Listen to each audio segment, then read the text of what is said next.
EPAWA meteorologist Bobby Martins here with your outlook for February 27th, 2023. It is Monday, and we're back to work. And the Monday video forecast is proudly sponsored by Kinsley's Family Market in Broadheadsville, Monroe County, Pennsylvania.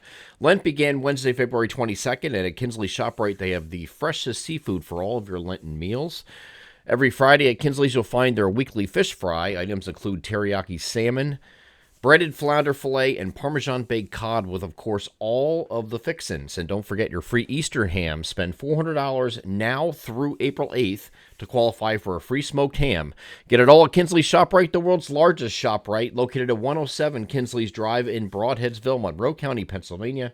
Proud sponsors of the Monday video forecast. So we have a wintry mess coming into our region later today, overnight, and into the first part of Tuesday at least. And this is with this system here. Now, at first look, it looks a lot like the system we had last Wednesday, where we had a warm front associated with this area low pressure moving through the Great Lakes. Warm fronts out here like this. Okay. The problem is there's a little secondary that's going to form here this time, and that's going to be throw a little wrinkle into some things. And at the same time, you have some cold air damming, which was not present in previous overrunning events that we've had over the past 2 months anyway. So this is going to be a different wrinkle to this system, and it's going to provide a wintry side to this system for our eastern and northeastern areas. Okay, mostly the farther northeast you get in our region, the better chance you get at plowable snowfall.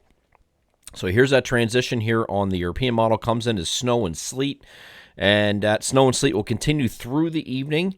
And then it transitions over to rain. Down further south is going to be rain, but it maybe mixed with a little bit of sleet at the onset. But the highest chances for any accumulating snow that's going to be of any significance is going to be across northeast PA and northern New Jersey. Those two areas there have the highest probability to see the most snow out of this system. And this will move out of here, we think, during the course of the day here on Tuesday. Now, Tuesday, it might linger a little bit, at least especially in those same areas that are getting snow. We might have some snow lingering here on Tuesday, too. We'll have to watch that pretty closely. But here's the NAM high-res future simulator radar. I'm going to show you the least thrilled model, which is this. And then I'm going to show you the most thrilled, which is the high-resolution rapid refresh. Okay, so though everything else is pretty much falling in between. But this is what the transition has from start to finish. Comes in late afternoon and early evening. Comes in as snow and sleet for these areas right here. So this, now, sleet counts as snow as far as accumulations are concerned, but it has the sleet getting all the way down to about that point. Further south and west there, it is rain. Okay. Now this is the least aggressive model, and it does transition this over to from this starts off as snow here in some of these areas, including north central PA, northeast PA, even the Lehigh Valley and parts of northeast PA or parts of northern New Jersey as well. And then we'll go back and forth between sleet and then back to snow, I think, at some point overnight. And that may continue as snow showers here during the morning hours here on Tuesday before this pulls away.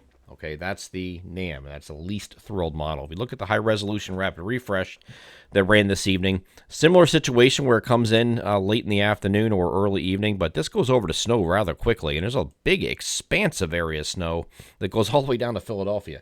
I don't think that's right, and our map does not indicate that that's right, but this is another one of those really aggressive solutions, and this continues throughout the entire night. And you can see north of I-76 here, it's primarily snow for this entire event, but just a little sleet mixing in.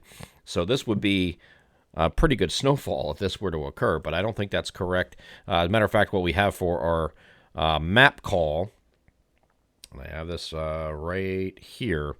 This is our map call that we have out, our first call map. So generally a coating to an inch in this hot pink area. Further south in the green is rain. May mix with some sleet on the northern fringe there, but a coating to an inch of sleet, mostly sleet here in this pink area. But, sleet counts as snow as far as accumulation is concerned. 1 to 3 in the gray area. Then we have 3 to 5 in the blue, and purple is 5 to 8 inches of snow, with some areas hyperlocally getting a little higher than 8. That's not out of the question. So this is what we have for our first map. If we have to adjust it on Monday, we will, but this is what you want to put for our first call. So if you want to look at the details of that as far as timing and everything else, everything's broken down as far as impacts by region on the weather alerts page on our website that has all that information. So I don't think it's going to be as aggressive as this is shown here. If we go to the European model snow map here, just to give you an idea of what it's doing, and I'll give you that right there. Okay, so this is kind of giving you an idea of what snowfall is and where it's going to be. So it's pretty close to what we have on our map. Again, quoting the inch areas down here.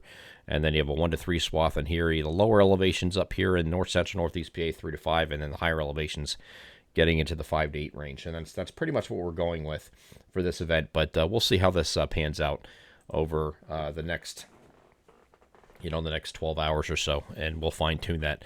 Once we get beyond this, once you get this beyond the system on Tuesday, again, you're gonna have that morning rain snow shower mix left over before that clears out, and then Wednesday we are partly cloudy.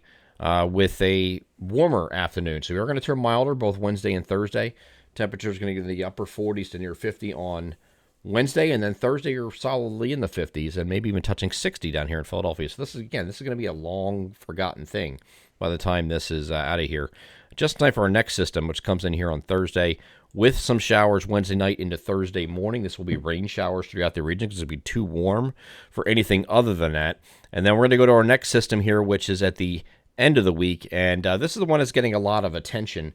I don't know why it's getting a lot more attention than this first one that we're dealing with, later today and overnight, because it's the same kind of system. It's an overrunning event. It's the same thing.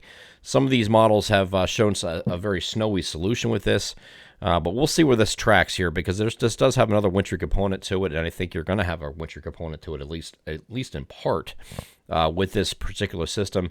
GFS was the warmest with this and pushed this snow a lot further to the north, so it's going to depend on where the boundary sets up and how much blocking we have available. That could keep this a little bit further south, and we're a long way away from dealing with that system. Let's get by this first system. We'll focus on this end-of-week system after that point, but it does look like another overrunning scenario, just like we're dealing with today, okay, or today and tonight. Just where that boundary sets up is going to determine what precipitation type this will be. The European model has been trending a little bit warmer and heading toward the European model in some regard, but again, that doesn't mean anything. It could go back the other direction, just like the GFS did a little bit. So, we'll see. We'll see what happens in the week ahead. Right now, it looks like Saturday is going to be morning clouds giving way to sun, and then partly cloudy here on Sunday, but temperatures in the lower 40s and maybe technically slightly below average for this weekend again with those temperatures, but it does look dry at this point. We'll continue to revisit that end-of-week system, and make sure you check out the weather alerts page for the updated information today, if there is any, to our current map, which, of course, looks like... Where'd it go? I just had it. Which, of course, looks like this right here. There's our snow map, okay? So if you were going to make any changes to that today, it will be done. It will be announced on social media. And check the weather alerts page for any updates today. I'm EPA meteorologist Bobby Martrus. That is your outlook for February 27th, 2023. Have a great Monday.